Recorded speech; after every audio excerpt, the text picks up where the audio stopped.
Thank you very much. It's really my great pleasure to be here, and it's for the first time for me to give a public talk without wearing shoes.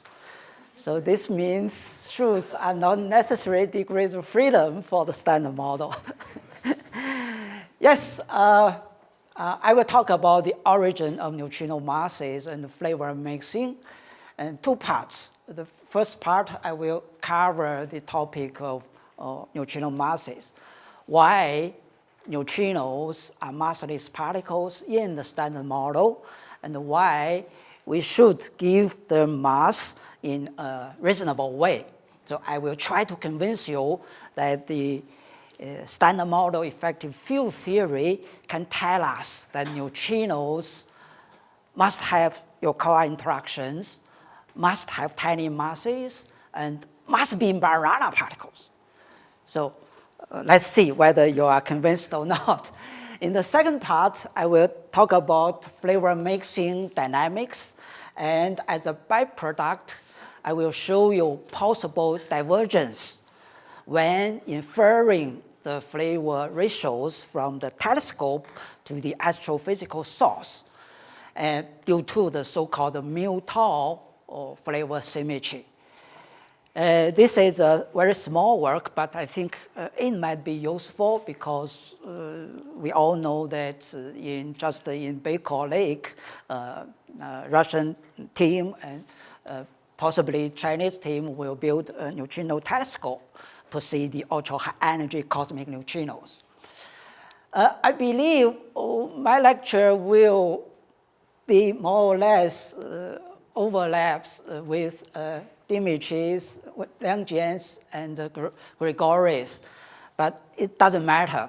You know, important things should be repeated 3 times.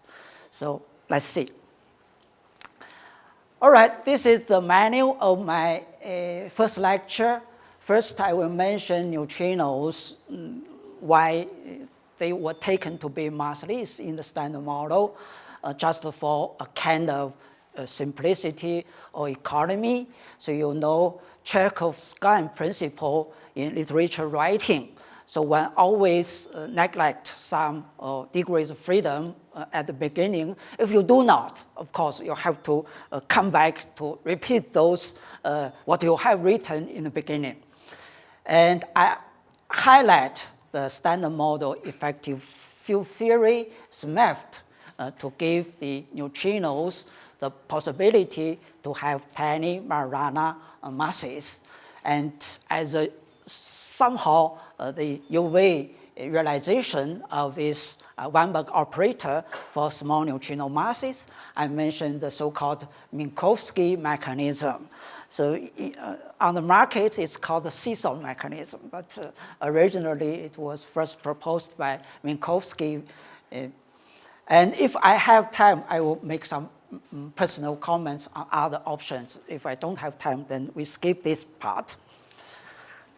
Okay, you know Pauli's hypothesis, and Dimitri already mentioned the beta decay in the early 1920s or 30s and so on.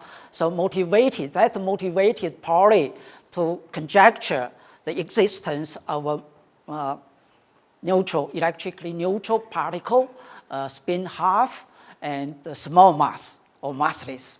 So that's the neutrino we are studying today. And we have good reasons to believe that only Pauli could make this great proposal of a new particle because he is an expert of spin. And he knows for this kind of process, if it's two-body decays, then the angular momentum from spin must be violated. That's not tolerable. But this is a self-misleading hypothesis because finally there was some experimental evidence that neutrinos could be exactly massless.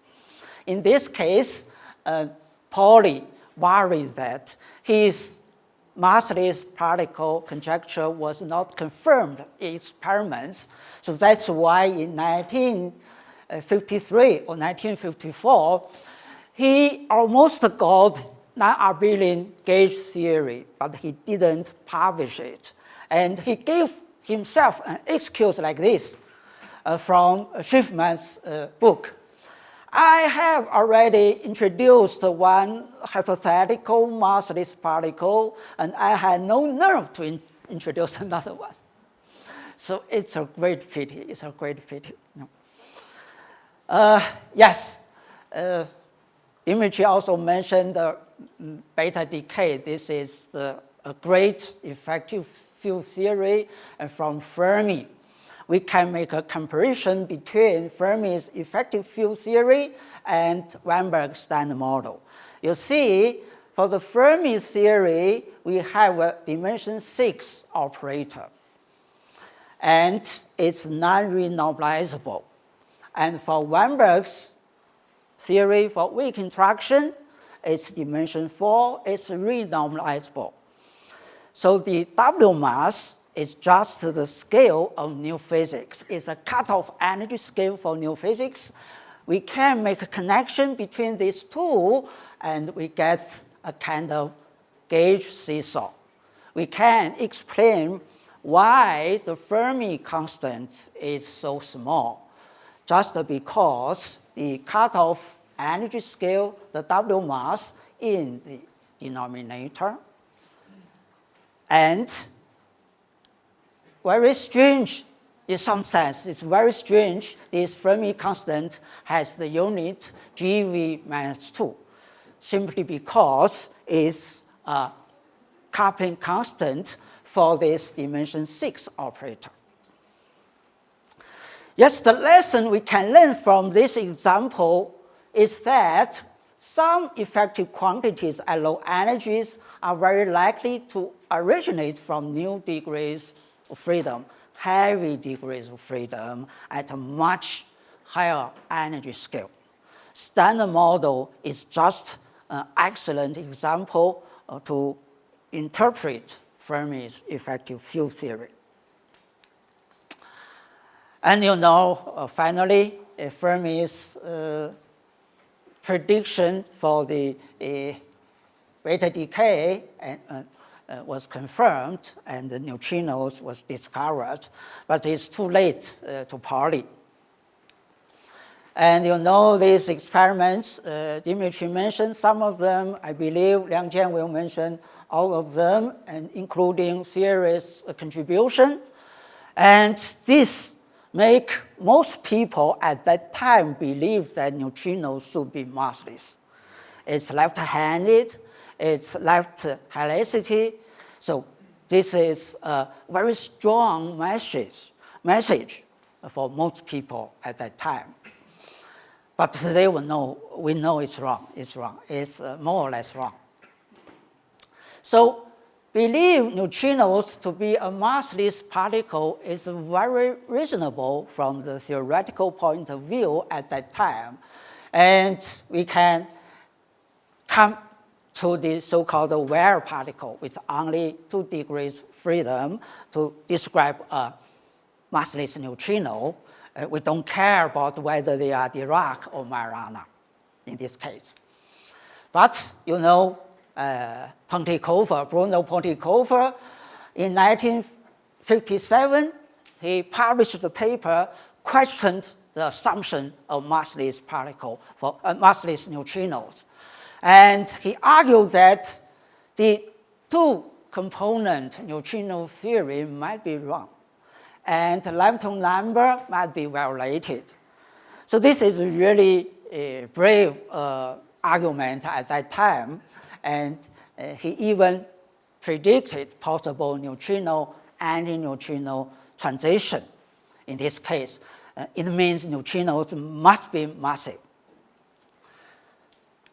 Yes, and but at that time, Pontecover's voice is so low. It was so low, so big shots didn't care about that, and that's why Weinberg published his Standard Model for leptons in 1967, simply assuming neutrinos to be exactly massless particle, and he used the so-called Occam's razor. to reduce the right-handed neutrino field, as mentioned by Dimitri. So in the standard model, only left-handed neutrinos are there. So he built the SO2 weak doublet as quarks, and he used this kind of standard group structure, make the theory renormalizable, and he write down the standard Lagrangian for leptons. At that time, he didn't consider quarks because he didn't believe the quark model at that time. So in this case, within the standard model, we found that there is no way to write out a massive term for neutrinos. A Dirac neutrino mass term is impossible because of the lack of the right-handed neutrino fields. And a Majorana neutrino mass term is also impossible because we have only one Higgs doublet, and this Majorana term would violate the local gauge symmetry. An effective non-renormalizable neutrino mass term is also impossible because we require the standard model to be renormalizable with only dimension 4 operators. So that's why we don't have massive neutrinos in the standard model. But you see, these are reasonable assumptions. But just 1 year later, the first hint for neutrino mass appeared. It's simply the solar neutrino oscillation, first observed by Reed Davis. And just almost the same time, Pontikova and Gribov wrote a paper explained the solar neutrino anomaly by assuming neutrinos could have flavor transition or neutrino oscillation, nu E to nu mu, for example, similar to K0, K0 bar oscillation. So this is really a great interpretation. It means new physics, and it means massive neutrinos must be there. Okay, so I simply make this preparation, then we go to the SMAFT to see why neutrinos should have reasonable Majorana mass. Here I quote the very great statement by Levi Landau. He mentioned that method is more important than discovery sometimes, because this method might lead to new and even more important discoveries. I will try to convince you that SMAFT is just such a kind of method. Okay, so we write down the standard electroweak theory. It is Lagrangians like this, and Dimitri mentioned some of them. And if we integrate out those heavy degrees freedom, we can get the SMAFT. SMAFT looks like this. We have the standard model and a higher dimensional operators from dimension 5, dimension 6, dimension 7, and so on. So this language is, of course, is a great language because Weinberg himself even think that the general effective field theory description is better than his basic model building, and he claimed that he was not a model builder. So from this point of view, we can see whether the higher dimensional operators can accommodate neutrino masses.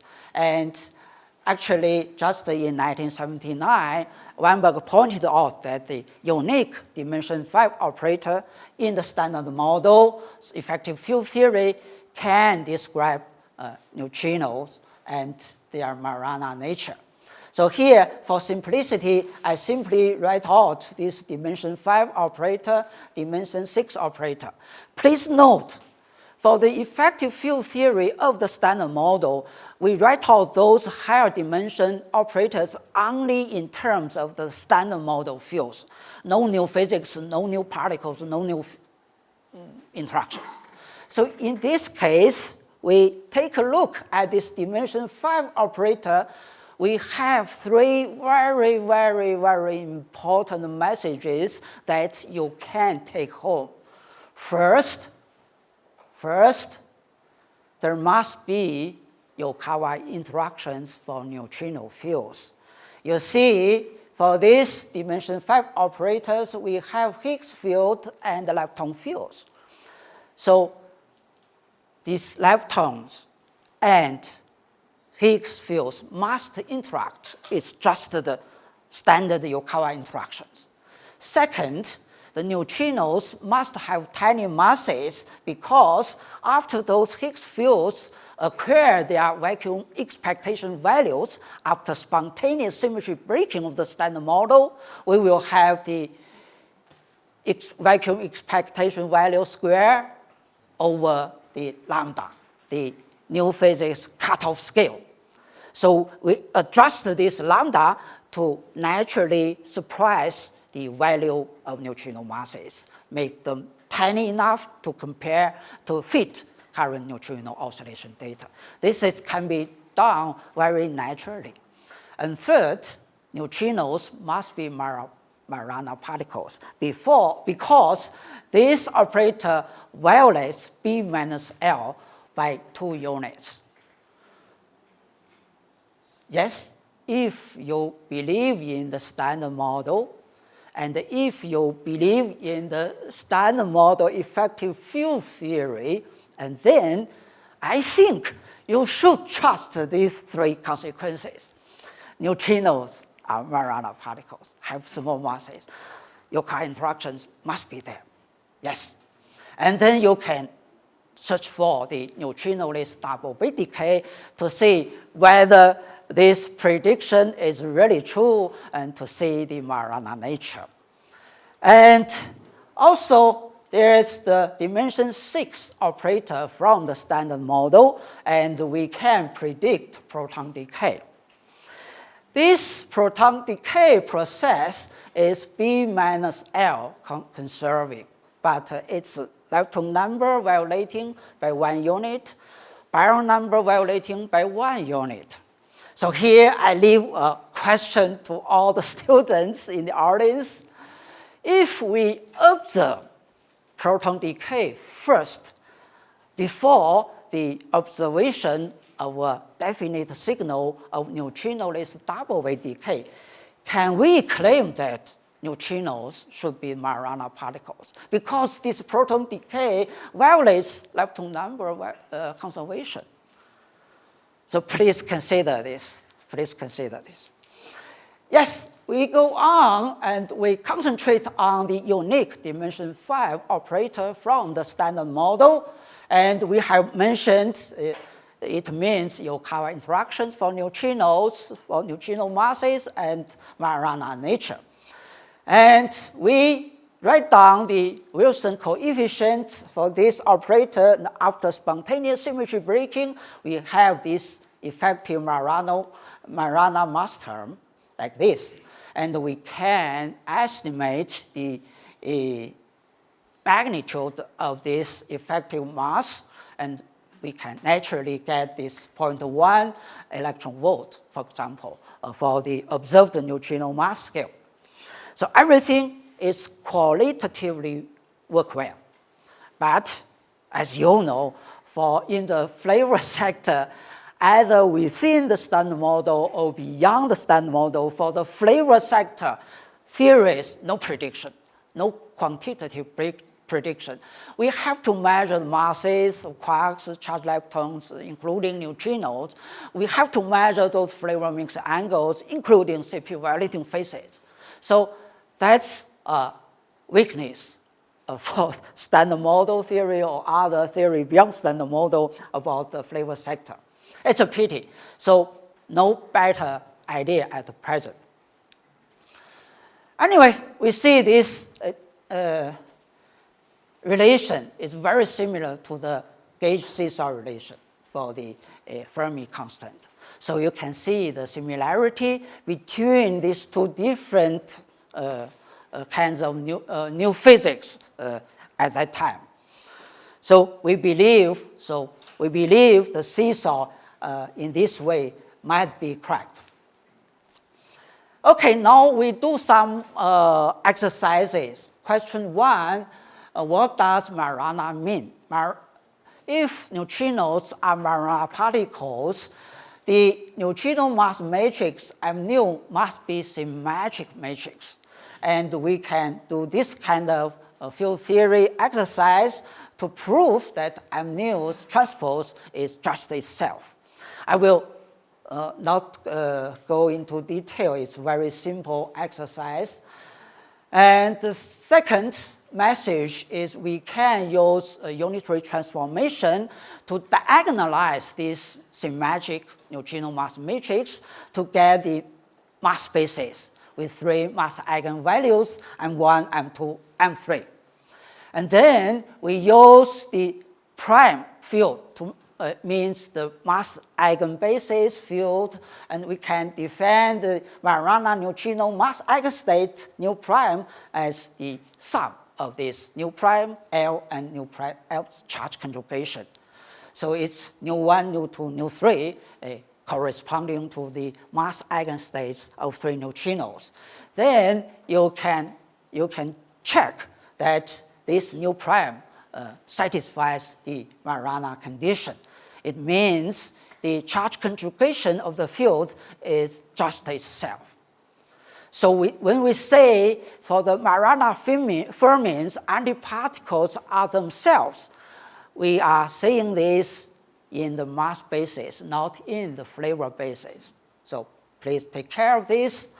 And the second question, why is there a factor half? You see, when we write out the effective Majorana neutrino mass term, there is a half factor in front of this combination. So why we should write this half? We can simply skip it or not. So of course you can forget this factor, but if you forget that factor, that means you write down this Lagrangian for free Majorana neutrinos. It's the kinematic term and the mass term, and then you use the Euler-Lagrangian equation to calculate the equation of motion of Majorana neutrinos. You would have the Dirac equation with additional factor 2 here and here. So that's why in the beginning we simply add factor half in front of this effective mass term. Then you see in this case that half disappeared, and for Dirac neutrinos or Majorana neutrinos, the equation of motion is the same. So we like this, right?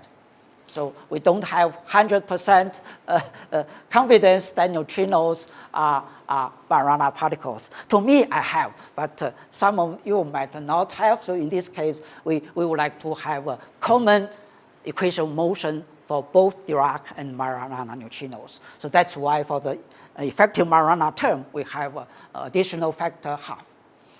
So this basic knowledge, so if you continue to study neutrino physics, you should know. Otherwise, of course, you don't care about it.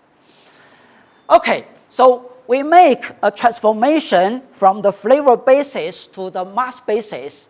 That means a kind of flavor mixing, because neutrinos have mass, charged leptons have mass, and lepton fields simultaneously interact with the gauge fields and scalar fields. So they have the triangular relations. It means, in principle, it's impossible to remove this unitary transformation. So from the flavor basis to the mass basis, we have this U matrix. The U matrix is just used to diagonalize the neutrino mass matrix in the diagonal charge lepton basis. So this is just the so-called Pontikova, Maki, Nakagawa, Sakata matrix for lepton flavor mixing. And here, of course, we have assumed this unitary matrix. This is a unitary matrix like the CKM matrix. And later, I will mention that in the seesaw mechanism, for example, this matrix should not be exactly unitary. It doesn't matter. We tentatively assume it's to be unitary, just like our experimentalists have done. And the current experimental constraints on non-unitarity for this PMS matrix is sufficiently small, below 100%, below 1%. So our experimental accuracy cannot touch that non-unitarity information for the time being. And then we can check in this way, in the mass basis, for example, we can check if we make a global phase transformation for both the charged lepton fields and for the neutrino fields, whether the Lagrangian for the mass and for the weak charge current interaction change or not. So we found that for the Majorana particles, the mass term change. So, for example, we assume this is alpha means the charged lepton fields have a phase transformation. For the left-hand, right-handed components, and for neutrinos, we have the similar phase transformation. You can see for the weak charge current interactions, it's invariant under this phase transformation, but the Majorana mass term doesn't. And for this term, we have -5. For this term, charge conjugation, we have -5. So this phase transformation means the Majorana term doesn't conserve. So it means lepton number violation. So consistent with the Majorana nature we are discussing. For Dirac neutrinos, lepton number is conserved. Yes, this is the big difference.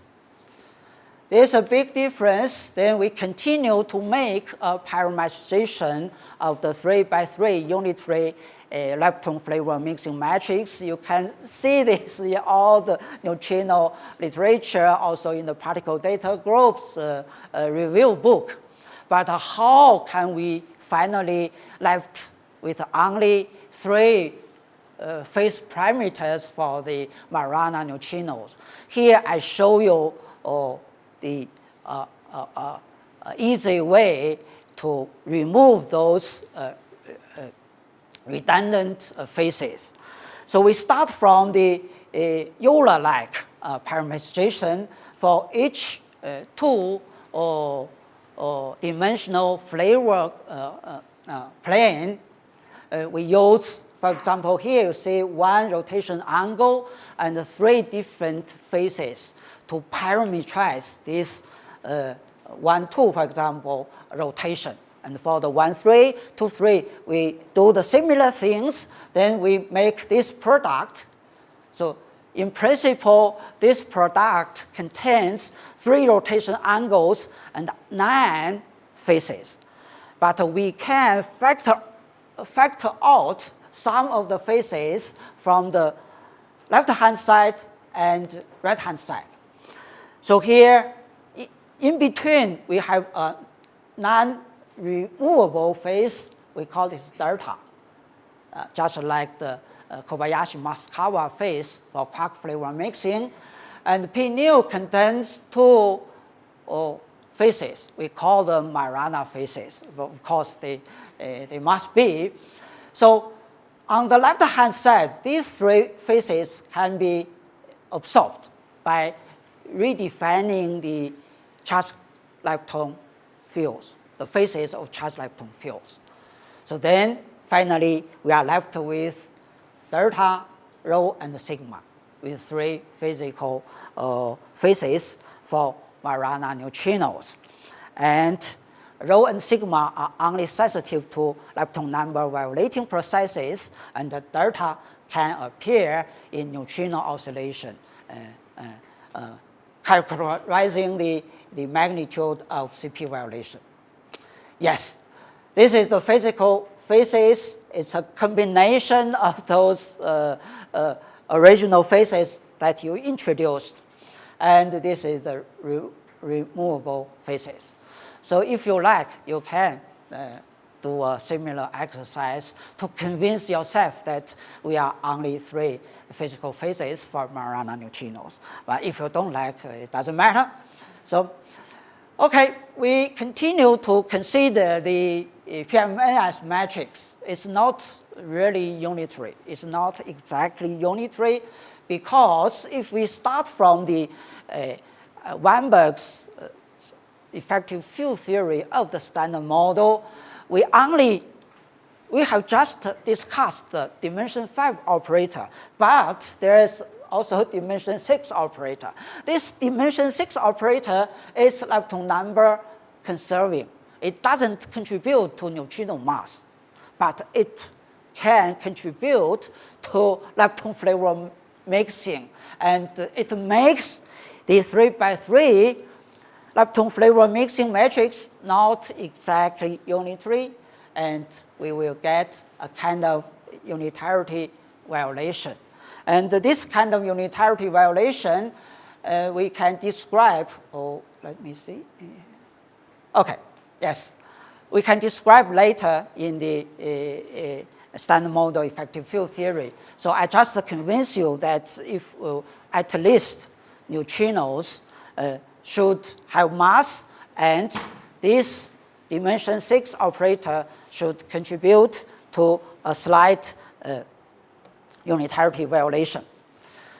Okay, so I continue to discuss so-called UV realization of the Weinberg dimension 5 and dimension 6 operators to see whether we can have Majorana neutrinos in a renormalizable extension of the standard model.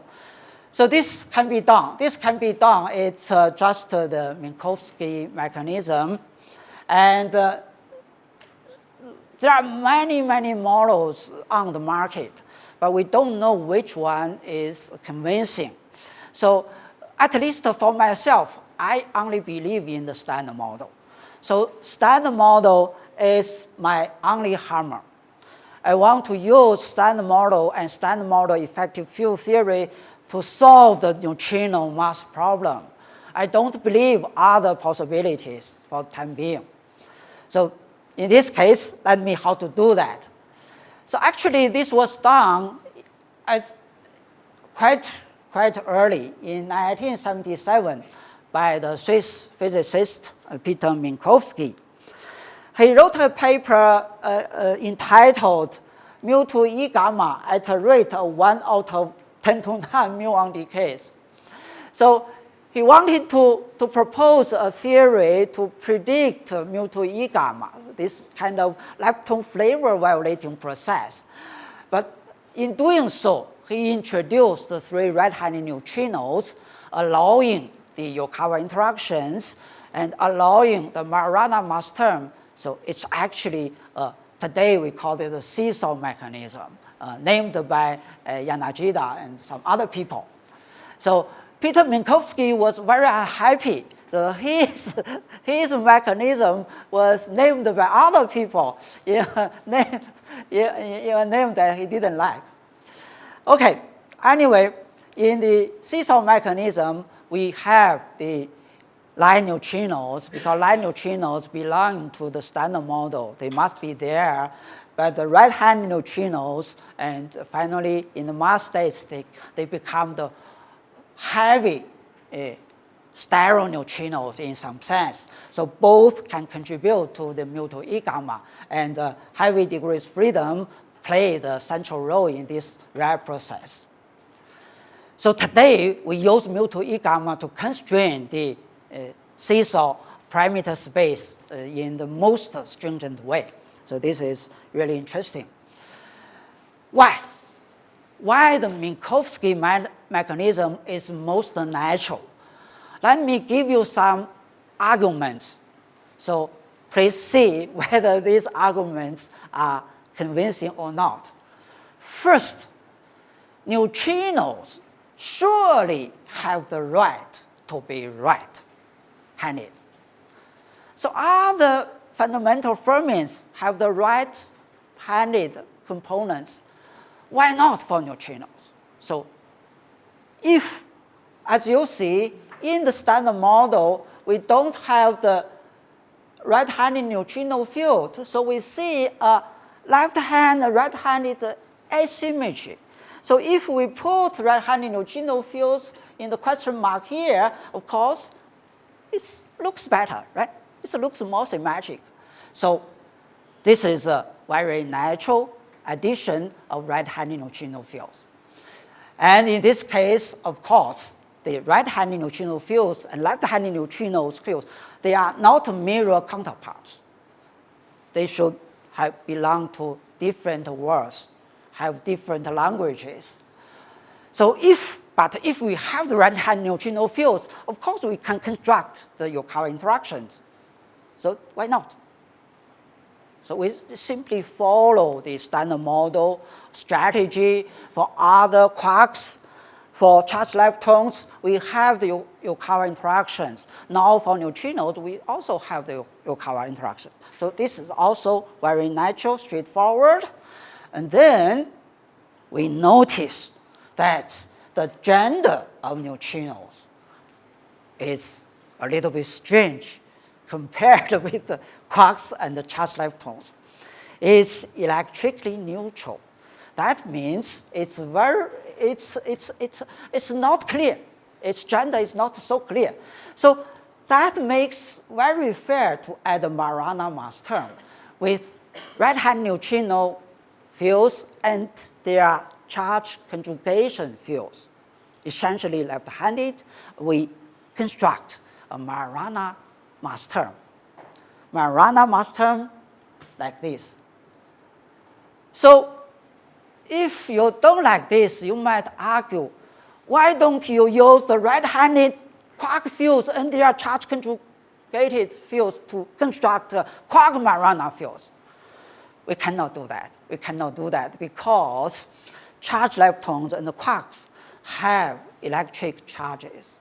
If we did that, it would violate the electric conservation, charge conservation. So that's not tolerable. But for neutrinos, we can do this because it's electrically neutral. So that's why neutrinos are special, and that's why we can make neutrinos to be Majorana particles. And with this convenience, we think all these arguments are very reasonable. Don't you think so? I think so. So we can write down the standard model, make the minimal, most natural extension of the standard model. We don't introduce exotic fields. We don't introduce exotic interactions. We simply introduce the right-hand neutrino fields, and they should be there to make the standard model fields more symmetric, and we write down the non-trivial Majorana mass term. It should be there, otherwise we will lack something, because this mass term respects Lorentz invariance. It respects the gauge symmetry. It only violates lepton number conservation. But lepton number conservation, baryon number conservation are not fundamental symmetries or conservation laws in the standard model. We know in the non-perturbation regime, both baryon number and lepton number are violated by the electroweak anomalies. So that's certainly a lot.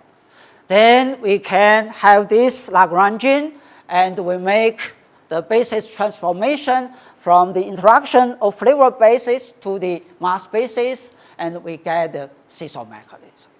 And in this case, we get this charge current interactions. So for leptons, you see we now have two terms. The first term, this is the PMNS matrix for light neutrinos, and the new term for the right-handed neutrinos, mass eigenstates. And we diagonalize that 6 by 6 unitary symmetric mass matrix by a unitary transformation, and we get these two parts. And the light part, responsible for active neutrino oscillations, lepton number violation, lepton flavor violation that we are searching for. And for the heavy part, they might have Clyde signature, they might have a role to play in cosmology, for example, the famous leptogenesis to interpret the observed matter-antimatter asymmetry in our universe. Yes, and this is the exact seesaw at the tree level, and we can see a kind of balance between the light part and the heavy part. So some people who are familiar to the approximate seesaw, I'm not sure whether you are familiar to this exact seesaw. This exact seesaw is more symmetric. It reflects a kind of duality between the active and the stereo sector. I will mention its merits later on. So you see this kind of relation, it means the U matrix itself is not exactly unitary. The R matrix can be very small, but that means a slight violation of the unitarity for light neutrino mixing must be there. So you may say that, can we switch off this R matrix and to make U exactly unitary? You cannot do that. You cannot do that. You cannot switch off R matrix, because if you do so, you see the seesaw relation will be collapsed. Light neutrino mass will not be generated. So R can be small, can be extremely small, but it cannot be exactly zero. So that's a key point of the seesaw mechanism. The light neutrino flavor mixing matrix must be slightly non-unitary. Yes, that's the point. Okay, we go on to explain why we can naturally, in the seesaw mechanism, to make light neutrinos to be small enough. You can calculate the determinant in terms of the exact seesaw mechanism. So you can see the product of these three mass terms is given by the three big masses for heavy Majorana neutrinos, M4, M5, and M6. But we can adjust this Yukawa coupling. R matrix is responsible for the Yukawa coupling between the left-handed and right-handed neutrino fields with the Higgs fields. So if the R matrix is small enough, then active neutrinos must be light enough. But we cannot do the similar exercise to make the light active flavor mixing big enough. According to neutrino oscillations, we have two very big flavor mixing angles, about 45, about 33, and the third one, theta 1,3, observed in diabatic collaboration. It's also not small. It's about 8 to 9 degrees. So can we use the seesaw mechanism to naturally explain why the light neutrino mixing angles are large? No. Unfortunately, we have no way to understand why the active neutrino mixing angles are so big. We don't know. So that's the limitation of the seesaw mechanism. So in this sense, I personally argue that large flavor mixing of three active neutrinos is an emergent effect, like some phenomena in condensed matter physics, in material science. So it's an emergent phenomenon. At least for the time being, we believe the seesaw mechanism is the most reliable, most convincing mechanism, most economical mechanism for neutrino mass generation. It can naturally explain the small masses for neutrinos, but it cannot explain the large mixing angles for leptons. So that's a great pity, in my opinion. Okay, we can make exact parameterization to describe the seesaw flavor structure. And I did this first in 2008. And this is the only, and first and also only full parameterization of the 6x6 seesaw flavor structure. Of course, all the active stereo mixing angles are constrained to be very small. So now let us count the free parameters, the number of free parameters for the seesaw.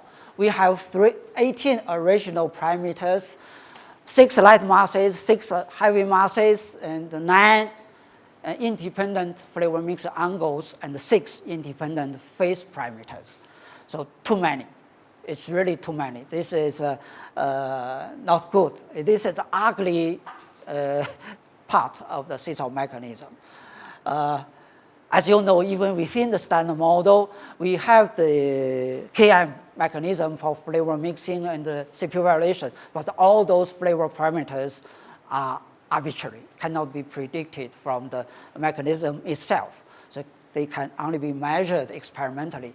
For seesaw, we are facing the same problem. Yes, let me see how much time I have. Yes, I have just described the seesaw mechanism to show you this mechanism, the salient feature. From the SMAFT language, we can do a similar thing. And if we include this dimension 6 operator, we will get this PMS matrix like this. You see, this part violates unitarity. It simply originates from this dimension 6 operator. So you can see the consistency between the Minkowski mechanism and the Weinberg's SMAFT. So everything are consistent. It's consistent. So this means both languages are good, are compatible with each other. Yes, as I mentioned, for the full seesaw description, my parameterization was the first and also the only in the market. And from the seesaw effective field theory, Gavila and his team first make parameterization, the so-called Hermitian parameterization. He used a Hermitian matrix multiplied by a unitary matrix. And I use a lower triangular matrix multiplied by a unitary matrix. Of course, those two unitary matrices are not the same.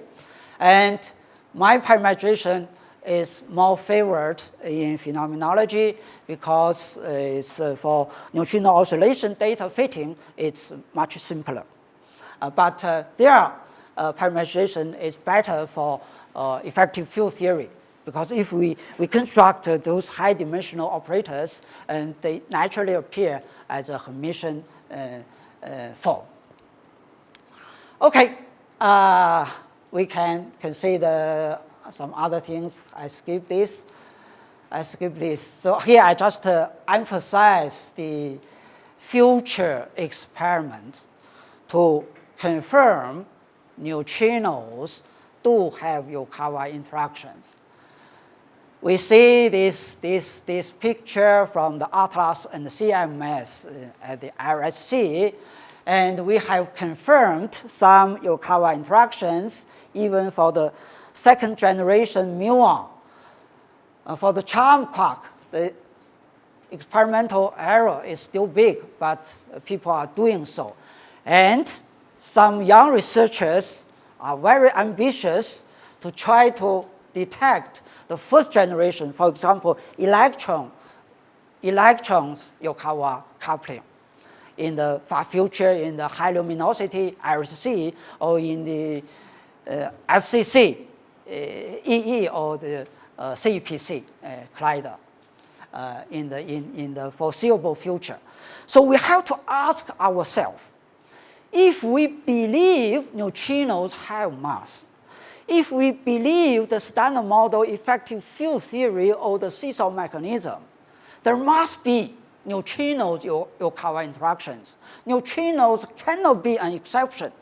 So how can we confirm this kind of interaction for neutrinos?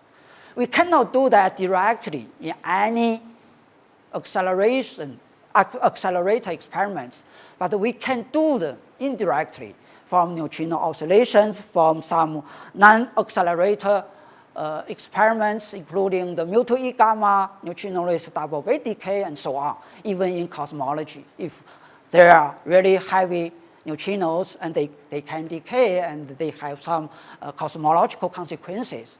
So we must do this. We must do this. Otherwise, we cannot really test the seesaw mechanism or the effective field theory for massive neutrinos. Okay, I don't want to use out all of my time, so some personal comments on other options. I just go fast. Yes, in the literature, many people have proposed the different origins of neutrino masses.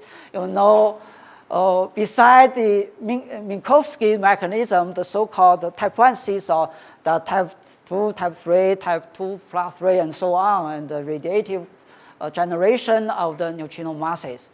All of those, in my personal opinion, are not so convincing because the costs are too big and the gains are not as good as the Minkowski mechanism.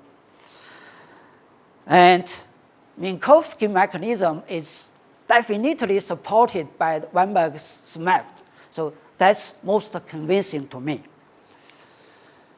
Yes, about radiative origin of neutrino mass, and there are many models, and even Weinberg himself considered this possibility. But of course, this option failed in the quark sector. I don't think it can really success in the neutrino sector. Now, of course, this is my opinion. You may disagree with me. Okay, important question. Why not just the Dirac mass? Why not? It's much simpler than Majorana mass from the first glance, right? But it's not really simpler. And for example, as I have argued, we can naturally introduce a Majorana mass term by the minimal extension of the standard model framework. Then you don't like this Majorana mass term, and you simply keep it to be the Dirac mass term from the neutrino Yukawa interactions. If you do so, please give me a reason. Please give me a good reason, like this guy. Like this guy. Please give me a good reason. Because according to Gell-Mann's totalitarian principle, everything not forbidden is compulsory. If you want to give up those Majorana mass terms, please give me a reason. So I don't think you can give me a good reason, because if you want to forbid that Majorana mass term, you have to introduce new physics, more scalars, and more selection rules, and to make this Majorana mass term disappear. So you can see this paper some very useful argument. So to keep only the Dirac mass term, you have to pay more. So in this case, why don't you keep the Majorana mass term and to make everything more natural, more reasonable? Yes, yes, yes, yes. This I skip, and yes, let me summarize. From the SMAFT to the Minkowski mechanism is the best way to understand neutrino mass origin. For the time being, in my opinion, no better way. Introducing the Dirac neutrino mass term is by no means simpler and easier than writing a Majorana neutrino mass term, and both of them need new physics. The Dirac term needs more new physics, more exotic new physics. The Majorana term is much better. And Majorana neutrino means new physics, but not that new. And Majorana fermions mean the new form of matter. So if neutrinos are really Majorana particles, because dark matter candidates, fermion dark matter candidates are very similar to neutrinos, so those fermion dark matter particles may also be Majorana particles. They have profound and far-reaching implications in particle physics, nuclear physics, astrophysics, cosmology, as you know. So why not? And just recently, Juno provided the preliminary but very encouraging indication of normal neutrino mass ordering. So some people may argue it's just 2.3 sigma confidence level. It's not that convincing, but I don't think so. Because the neutrino mass ordering is a white and black issue. It's not a normal observable, then it involves a lot of statistical or systematic errors. And you can measure today the value is 2.5, and tomorrow and 2.6. No. We can only have one neutrino mass spectrum, normal or inverted. So I believe, personally, I believe the normal ordering, it should be there. Then we can consider these consequences. Okay, I stop here. Thank you very much. Thank you.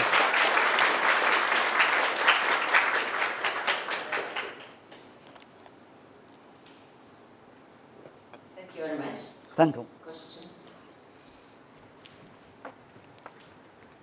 Thank you for your lecture. Thank you. I have some misunderstanding between seesaw mechanism and the generation of masses in the standard model. So, as I remember, we have Higgs mechanism, and well, it could be added in the standard model for neutrinos, and we have these terms in Lagrangian for these massive neutrinos just by interaction with Higgs field. Yes. And this goes after the spontaneous entry breaking. Yes. But on your slides, I've seen that seesaw mechanism works and before and after the spontaneous entry breaking, and this quite mixing me. Yes. In this case, we go back. For the seesaw mechanism, we have an additional term. This additional term, it's the, for example, to generate the Yukawa interactions, as you mentioned, we introduced the right-hand neutrino fields. And, but for the seesaw mechanism, we use those right-handed neutrino fields, which are SU2 singlet, and their charge conjugation fields to form the Yukawa mass term. This term, this new term, is not forbidden by the standard model fundamental symmetry. So we have good reason we should include this term. So as I emphasized, if you want to forget this term, you have to introduce new physics to forbidden this term. So then the cost is very big. I can go back to the Lagrangian to show this. Let me try this. Yes. Oh, this two, yeah, this way.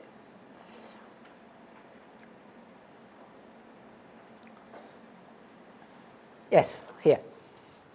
Here, see. This is the Yukawa interactions. And after spontaneous symmetry breaking, you have the Dirac mass term. But for the seesaw mechanism, we have this new term. this is right-hand neutrino and its charge conjugation. We can form this term. This term violates lepton number by 2 units, but it respects all the standard model fundamental symmetry. So if we believe in the standard model, we have no good reason. We have no good reason to forget this term. Yes. Okay, I understand that we can have this. Yeah. But also, this would be an exception for neutrino, exception from other particles. Yes, if you purely start from a phenomenological point of view, you can do that. But if you want to convince, at the theoretical level, you want to convince people, then you, as I emphasized, you should give me a reason why you forget this term. So if from the model building point of view, you should introduce some extra scalars or selection rules to make this term cannot appear. So that cost is very big. So that's why, for the time being, most theorists tend to keep this term. And it means neutrinos are Majorana particles. So we don't pay much, but we can gain a lot. Okay, thank you. Now Thanks a lot. more. Yes. Okay.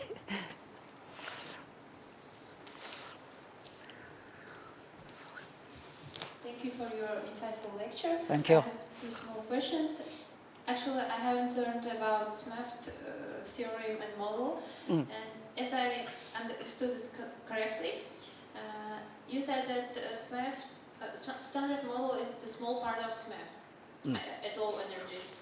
No. So in SMEFT, we have to have Majorana neutrinos. But in standard model, principally, we don't have Majorana neutrinos. No. We have only direct ones, no? Within the standard model, the neutrinos are massless, so they are actually wire particles. So if neutrinos don't have any mass, it's impossible to distinguish between Dirac and Majorana. It's simply wire particles with only 2 degrees of freedom. So it doesn't matter you call it wire or Dirac or Majorana. They are the same thing for massless neutrinos. Okay. And the second one is just a technical question. On the slide number 3, you mentioned, why do you call standard model as Weinberg's standard model? It's not only Weinberg's. Yeah, you are right. If I wrote in that way, I'm sorry. So I mean Weinberg's standard model effective field theory. That's originally proposed by Weinberg. Thank you very much. Thanks a lot. Professor San, thank you very Hello. much for your lecture. Thank you. There is a widespread phrase that devil is in parts. We can rephrase it that devil is in particles. Professor Naumov began his lecture that a particle is excitation of field, and he concrete that it's on-shell excitation. Yes. And it works well when we speak about free series.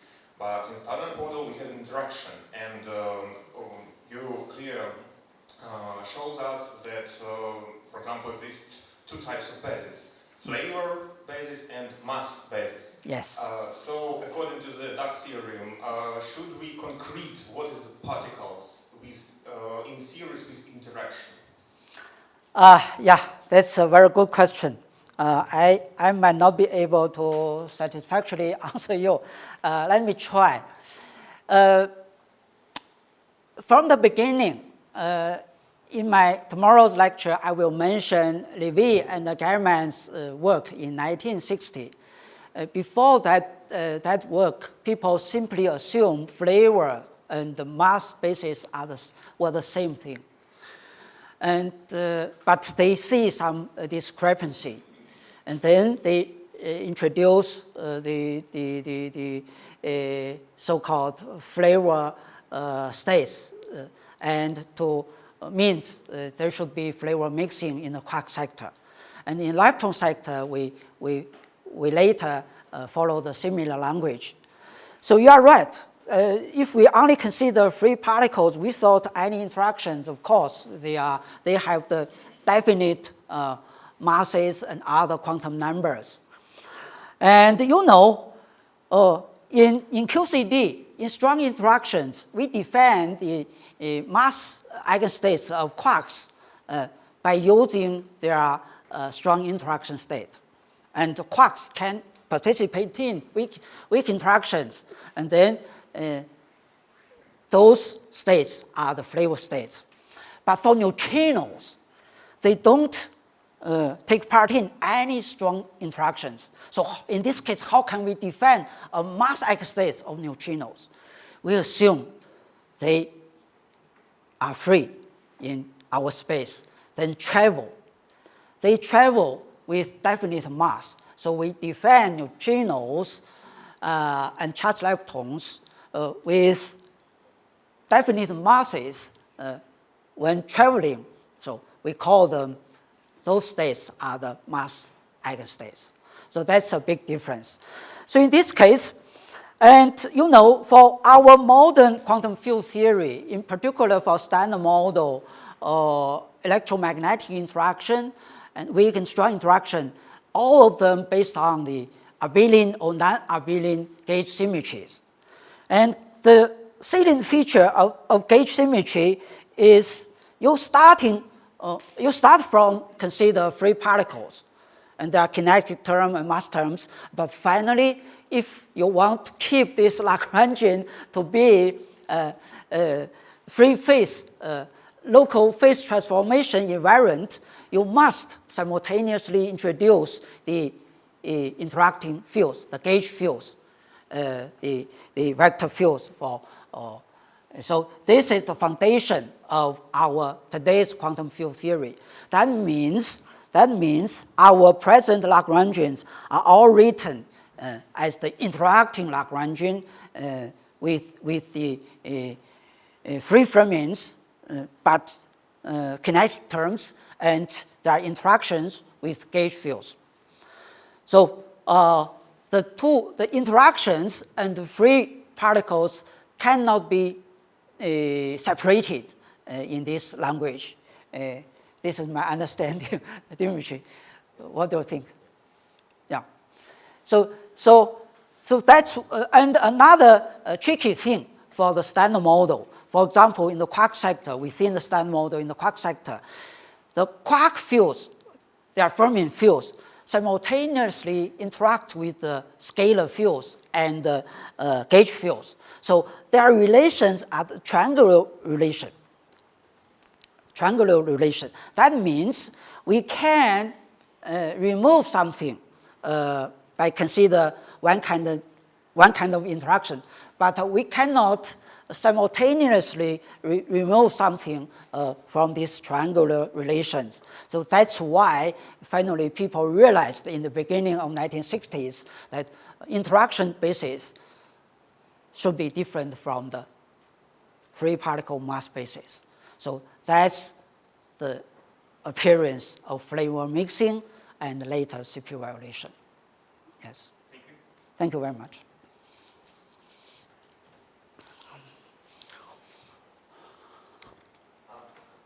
Hello. Okay. I'm a bit confused with your emphasis on the importance of dimension 6 operator with respect to dimension 5. You see, you introduce dimension 5 operator, and then at least on your slide there is an estimate of the dimensionless parameters in front of this operator. This C alpha beta for the 1, and then lambda 10 to 14 GeV, and in this case, if you introduce dimension 6 operator, okay, with 10 to 14 GeV, its contribution is negligibly small. Yes. Okay, so what's the point? just a moment. If you don't introduce this number, I mean, if you consider this lambda much smaller, then it's okay. So your point of view is we can make the cutoff energy scale a little bit smaller. If lambda is 10 to 14 GeV, Yes. okay, the next operator is suppressed at least by a factor of 10 to minus 12. So Yes. you may consider that this is a difference with respect to 1, but it's 10 to minus 12. So what's the point to consider this operator? Very good question. Oh, here, look, Yes. look here, okay? Yeah. So there are Yes. two operators. So if C alpha beta is order 1, lambda 10 to 14, to explain, probably 0.1 electron volt neutrino mass. And then the next operator, if it's composed of the standard model field, I mean, it's at least 10 to minus 12. So what's the point? I think I got your point. You are absolutely right. In practice, it seems absolutely unnecessary to consider the dimension 6 operator's tiny contribution. You are right. So I guess probably in the near future, even in the far future, in experiments, we cannot really see this tiny non-unitarity effect from dimension 6 operator. But in principle, we should include it just to illustrate that the PMNS matrix is not exactly unitary. And just like our precision calculations, the dimension 5 operator is a 1 loop and dimension 6 is 2 loop. So in most cases, the 2 loop contribution must be much smaller. But if the 2 loop contribution can show a kind of new or non-trivial feature, then we should include it or at least mention it.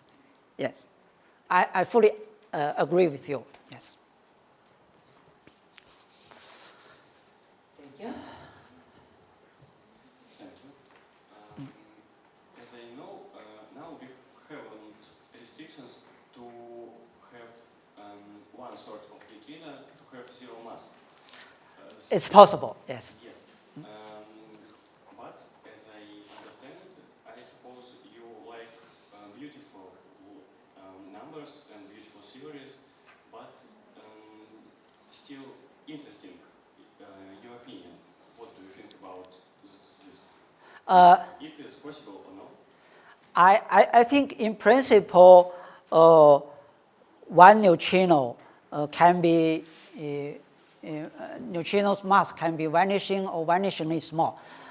Exactly zero seems impossible because at the tree level you can make it zero, but if we take into account quantum corrections, it finally can get tiny mass, unobservable but tiny. So I myself like this possibility. This means in our universe is a big refrigerator. It makes the 3 neutrinos cooler and cooler, and at least 2 of them today travel in the space with the speed. It's much smaller than the speed of light, so they are non-relativistic. So if the 3rd neutrino mass is very small, it means today is still relativistic. So that's interesting. Yes.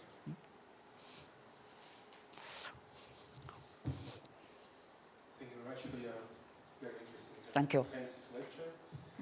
My question about this Lagrangian. I just want to clarify why the following two terms are 5-dimensional and 6-dimensional. What gives them an extra dimension compared to the previous one? Sorry, you repeat. What gives them an extra dimension compared to the previous term? The second and the third term. I mean, why are they 5 and 6 dimensional? What's the key difference, you mean, between these two? Why are they 5 and 6 dimensional? Just I want to verify this. Of course, you can consider dimension 7, dimension 8, but they are strongly suppressed. I think he wants to understand why they are called dimension 5 or dimension 6. Oh, I see. Sorry, sorry. Yes, you can count the dimension. For example, for the dimension 5 operator here, we have the Higgs fields is dimension 1. So we have 2. So the dimension 2, and this Fermi fields is dimension 3/2. So we have 2 lepton doublet. That means 0.5 plus 0.5 plus 1 plus 1 is dimension 5. Yeah, dimension 5. For this guy, we have this derivative. Derivative contribute also 1 dimension. So that's finally is dimension 6. And we use this cutoff energy scale lambda to make the overall operator always dimension 4, because our action is dimensionless. So we call this Lagrangian. Actually, it's a Lagrangian density. So we have to integrate this Lagrangian density with the space-time. So space-time is dimension 4. And so we put together, and we can, space-time is dimension minus 4. So multiplied by these dimension 4 operators, and the action is dimensionless. So that's a consistent language in quantum field theory. Okay, thank you. Thanks a lot. Thanks again. Okay, last question. Yeah.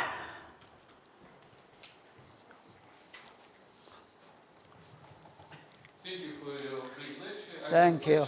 On one of the slides, you wrote that in type 1 Seesaw model, we need to implement 3 heavy neutrinos. So the question is, why exactly 3? Why can we know that 1 or 2 or 4 or 5? Thank you. Good question. If we introduce only one right-handed neutrino, the seesaw doesn't work, because in this case it means the right-handed sector is a rank 1 matrix.